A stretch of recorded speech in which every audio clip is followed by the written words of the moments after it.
Okay, 30 board, hot topics in the sport, and none hotter than the podium in Supercross for Jorge Prado. JT, this has been one of the most complicated stories. We have spent hours and hours and hours throughout 2025 on every show we appear on trying to figure out the Jorge Prado situation. And I told him this, JT, and I know you'll agree. The fact that we were so puzzled with how bad it went last year is actually a compliment deep down inside.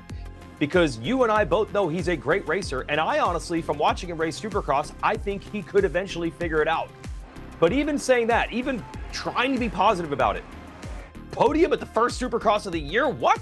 Well, it wasn't even just the podium. It was qualifying so well. That first session, when he was fourth amongst everybody, that was a warning shot for everybody. And I was like, okay, that was a really good lap.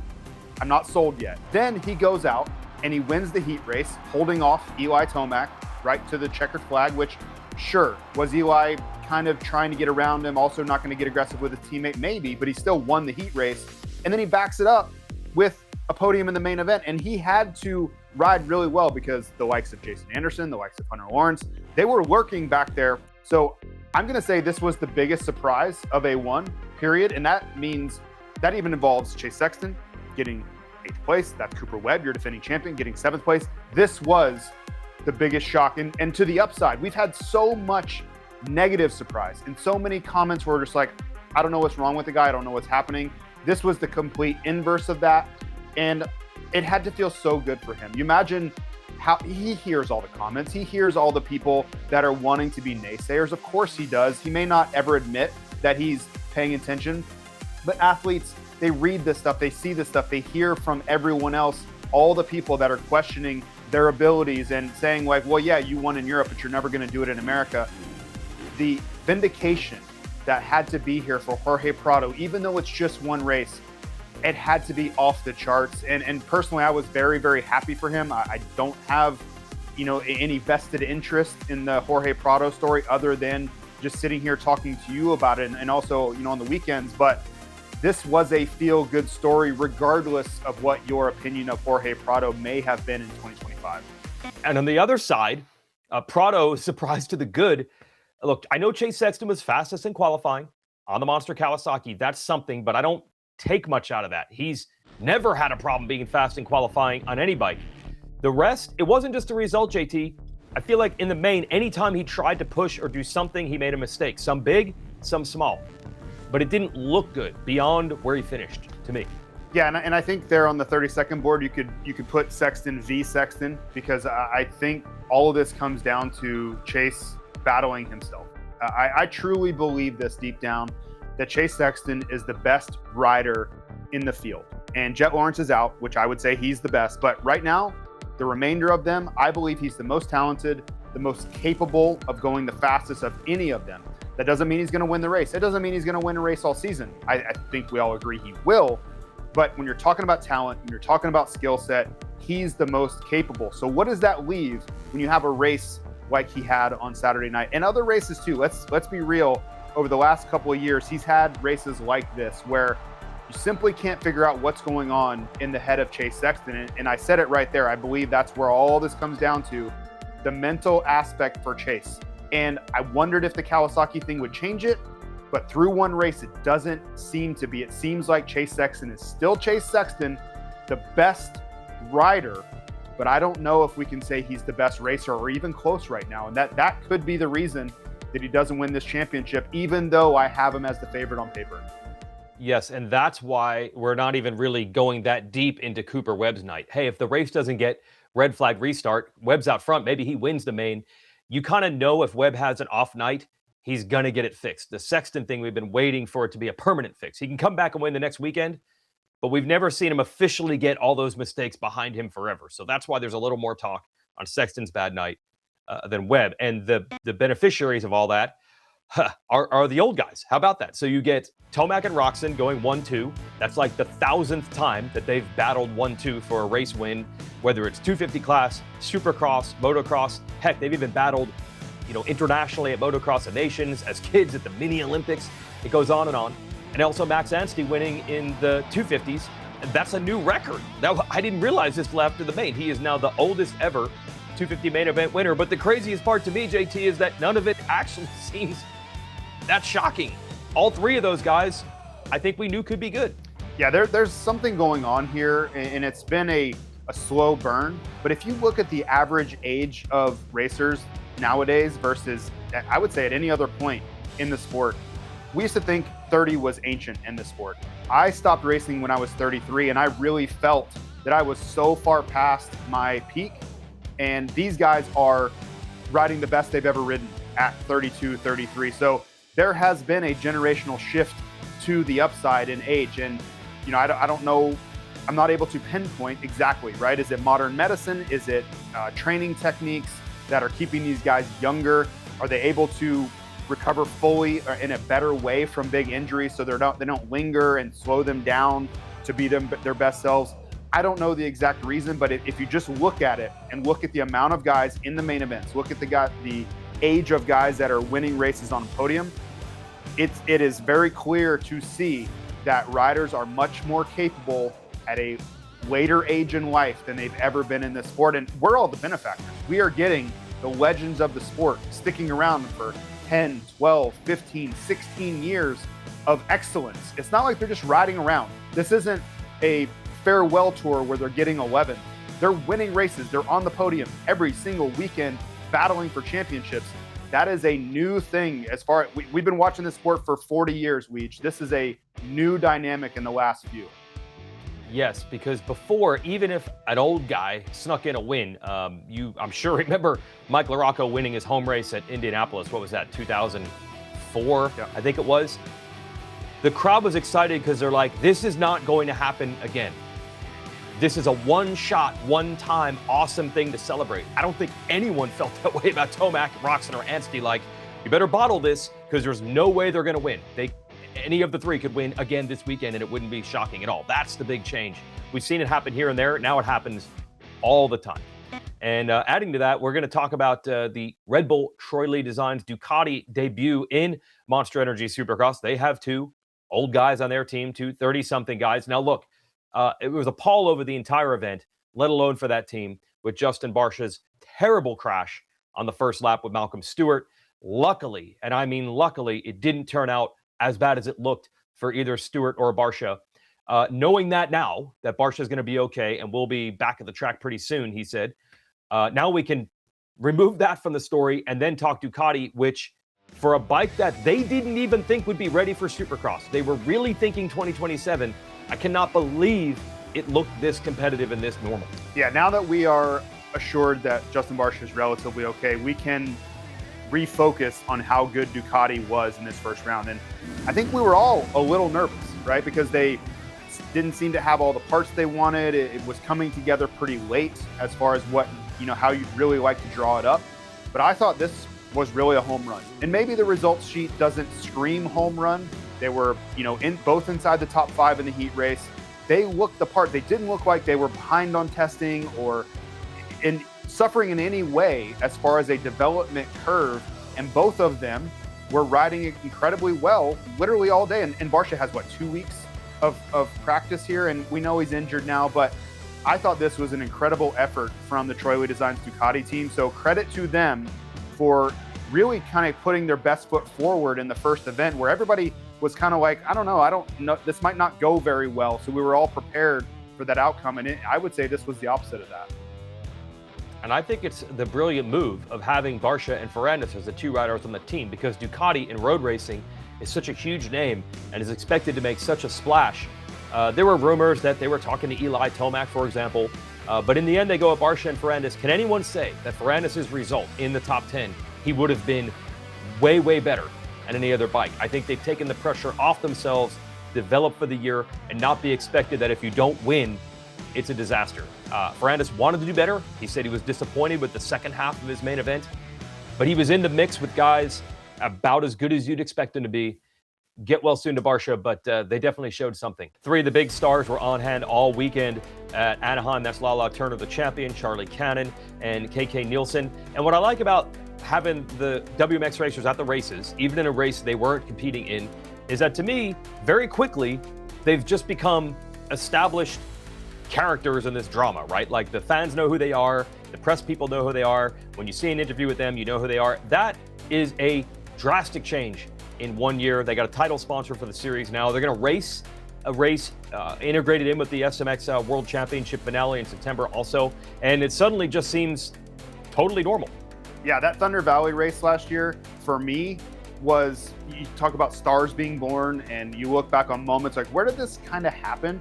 For me, that performance that they put in Colorado at Thunder Valley was it. It was some of the best racing of the day, down to the last lap for both first and second and third and fourth. Their bikes strewn across the track because they were pushing so hard to beat each other. I think that was it. And everything that has come since then, I would go back to that moment. Yet, yes, they raced before then. We had results before then. But there was no way you could watch that race and say, hey, we have something here. This is really high-level competitive racing, and WMX is back. So I'm very excited for this series in 2026. I can't wait, right? And I was asking KK, like, hey, it's January. You're not racing until May, but walk me through your training kind of program and how you're going to get ready, because I think there are going to be a lot of people, including me, excited for this series where we're kind of unsure what we were going to get a year ago. Yep, just good to have them, like I said, part of the story week in and week out. And as I mentioned, they will have a race of their own during the SMX finale, which will take place outside of Branson, Missouri. The playoff schedule locations announced at the press conference on Friday before Anaheim 1. We'll get you up to speed on that. So going to Columbus, Ohio. That'll be 2 races in Ohio this year because Supercross makes its return to Cleveland. Then just outside of Los Angeles, California for round 2. And then this is the thing I think everyone needs to see. This finale is a very unique facility in Missouri there, the Thunder Ridge Nature Arena. And from what I've heard, it's beautiful to look at. I don't know exactly what the track is going to look like, but I think the idea of these playoff rounds is to be different, and it's definitely different. Yeah, I'm a big fan of new venues. You know, I've been going to these races for a very long time, so I get excited to see new places, see new venues, and I think these are going to be fantastic. Columbus, for people who haven't been there, it's a huge tech hub now. There's a lot going on. Of course, Ohio State University is there. I think that's going to be a home run because there's a lot of motocross fans in the Ohio Valley. We used to race in Troy, Ohio, a national that's been gone for 20 years now. So I think that the turnout there is going to be incredible. You think about LA, right? How great was that first opening finale at LA Memorial Coliseum? This is going to have that feel where we're going to be back, you know, in the motocross mecca for the last 50 years, which is Southern California. That's going to be a great return. And then this new round, just outside Branson, I love the fact that it's a blank canvas. It's not going to have any sort of specific look or feel that isn't purposefully created. They're going to do exactly what they want to do. I think the dirt is going to be a huge upside because think about St. Louis, how many times have you heard over the last decades about how great the dirt is in St. Louis? Well, that's the dirt we're going to have to work with in Missouri. So I know there's a lot of questions. People are unsure because we're going to places they maybe have never heard of. But the way these playoff rounds have gone, I'm willing to give the benefit of the doubt because they have delivered on every metric. We've had championships that came down to the last point. The tracks have been good. The venues have been good. So on the front end, I think it's going to be awesome until proven otherwise. Okay, we're talking playoff venues there. You know, when you think about the playoffs, you see Hayden Deegan's name on 30 board here. You think about Deegan, he didn't win, for example, the World Championship last year, but it was as high profile and crazy a race as you could possibly have happen. And usually if Deegan doesn't win, it's because of something crazy. But Anaheim 1, JT, he just didn't win. He didn't get a good start. He came through the pack well, but he just got 4th. I don't feel like it was dynamite, fireworks, good or bad. It was just 4th. Yeah, this was shades of January 2025 for me. I really wanted to see Hayden take a step in 2026 in Monster Energy Supercross. I wanted to see the same Hayden Deegan that we're used to seeing in Pro Motocross, that we're used to seeing in the Super Motocross World Championship playoffs. The guy that is dominant, the guy that can start anywhere, still get to the front, the guy that really, it's going to take a lot to keep him off the podium, if not winning. This wasn't it. This was how I felt about him a year ago, where yes, I do believe he is the best guy. I do believe he is the championship favorite, but he can't overcome everything.